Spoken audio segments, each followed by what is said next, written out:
जो बच्चे हैं उनको कौन पढ़ा रहा है, तो आप पाएंगे कि उनको पढ़ाने वाला अध्यापक जिस दौर में गुजरा है, उच्चतर माध्यमिक कक्षाओं से या कॉलेज से पढ़ा है, उसके बाद बीएड से पढ़ा है, वो एक ऐसा दौर है, यानी कि पिछले 25-30 साल का दौर, जिसमें पुस्तकें पढ़ना,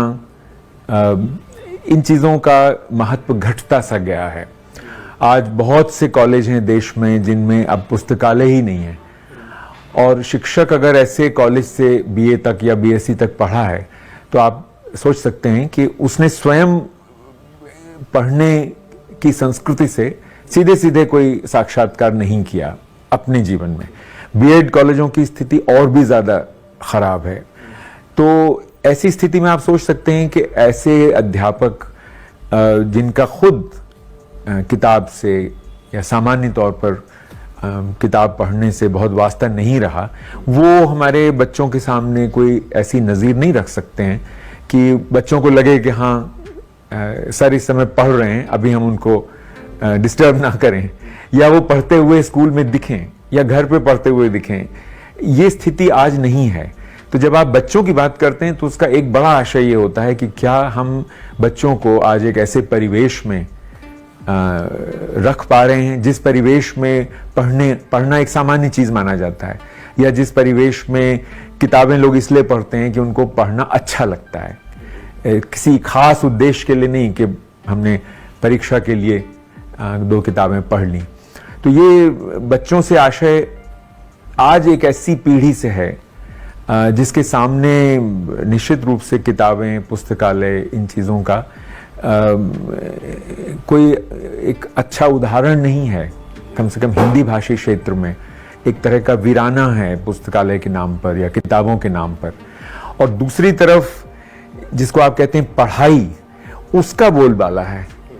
ये अभी हाल में मैंने एक किताब लिखी है, पढ़ना ज़रा सोचना, तो उसमें मैंने पढ़ना और पढ़ाई का अंतर समझाने की कोशिश की है कि पढ़ाई का दबाव इतना ज़्यादा है और पढ़ना लगभग गायब हो गया है। पढ़ाई से आशय है किसी खास उद्देश्य के लिए पढ़ना, और वो खास उद्देश्य अब आप जानते ही हैं कि या तो परीक्षा है और या फिर ये प्रतियोगी परीक्षाएं हैं, उनके लिए पढ़ना, जिसके लिए तमाम कोचिंग इंस्टीट्यूट्स पूरे देश में छा गई हैं। तो उस किस्म की पढ़ाई तो बहुत हो रही है और उसका एक पूरा आप कह सकते हैं कि सिलसिला भी है, उसकी पूरी परंपरा रही है। हमारी भाषा में ही जैसे ऐसे मुहावरे हैं कि मेहनत करो तो ज़रूर ज़िंदगी में कुछ बनोगे। तो अब मेहनत से क्या आशय है? शिक्षा में मेहनत का हमारे यहाँ एक ही अर्थ है कि एक ही किताब को बार बार पढ़ो और इतना पढ़ लो कि जब परीक्षा हो तो उसमें सीधे सीधे बता सको कि उस किताब में क्या लिखा था। तो ये पढ़ने से बिल्कुल अलग चीज़ है। पढ़ने का मतलब होता है कि आपको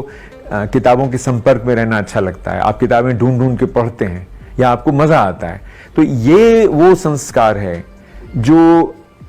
अगर बचपन में ही दिया जाए तब जीवन भर चलता है,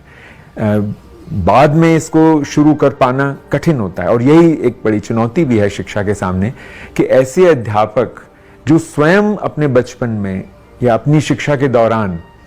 स्थायी पाठक नहीं बन सके, आज हमारे सामने ये चुनौती है कि हम ऐसे शिक्षक को कैसे पढ़ने की संस्कृति का प्रवर्तक बना लें। हिस्सा तो एक चीज है, उसको प्रवर्तक बनना होगा कि वो आगे बढ़े, तब जाके वो बच्चों के सामने कोई उदाहरण पेश करेगा। तो ये सारे जुड़े हुए मसले हैं एक तरह से। अगर मान लीजिए थोड़ी देर के लिए हम समझना चाहें कि ऐसे बच्चे जिनको कि अपने बचपन में पुस्तकालय नहीं मिला है या किताबों का उनके साथ उनको किताबों का संसर्ग नहीं मिला, अच्छी किताबों का, तो हम उनको कैसे एक बढ़ती हुई पीढ़ी के तौर पर देखेंगे? देखिए, ये इसको एक समस्या मानना भी ठीक नहीं होगा, क्योंकि आखिर हमारे जैसे इतने बड़े देश में तरह तरह के परिवेश हैं, तरह तरह की संदर्भ हैं जिनसे बच्चे आज स्कूल आ रहे हैं। तो एक तरफ जब हम ये कहते हैं कि भाई घर में पढ़ने लिखने का वातावरण हो तो बच्चे पर उसका ऐसा असर पड़ेगा कि उसको भी पढ़ने की इच्छा होगी। तो ये बात आप बहुत से बहुत मध्य वर्ग के एक हिस्से की कह सकते हैं, क्योंकि आज इस बात की भी गारंटी नहीं है कि मध्यम वर्गीय माता पिता अपने घर में किताबें रखते होंगे। हालांकि आज से 2 पीढ़ी पहले ये मध्यम वर्ग का एक लक्षण था कि उनके घरों में किताबें पाई जाती हैं। लेकिन जहां तक एक बहुत बड़ी संख्या में उन बच्चों का स्कूल में प्रवेश है जो सर्व शिक्षा अभियान के अंतर्गत या उससे थोड़ा पहले काफी बड़ी मुहिम के तहत शुरू हुआ, ये बहुत बड़ी एक संख्या है जिसमें बच्चे आज स्कूल आ रहे हैं जो ऐसे घरों से हैं जहां माता पिता या तो सिर्फ साक्षर हैं, बहुत ज़्यादा पढ़े लिखे नहीं हैं, और उस तरह से वहाँ पर घरों में ऐसी स्थिति नहीं है कि वहाँ आप कहें कि हाँ किताबें होनी चाहिए या ये सब चीज़ें होनी चाहिए। तो ऐसे बच्चों के लिए तो जाहिर है कि स्कूल ही एक रास्ता होगा कि वो किताबों की संस्कृति में प्रवेश पा सकें। पर ऐसे बच्चों का समाज में बहुत बड़ी संख्या में आज शिक्षा से गुजरना, और शिक्षा भी अगर उसके लिए तैयार नहीं है कि वो उनको दीक्षित कर सके पढ़ने की तरफ,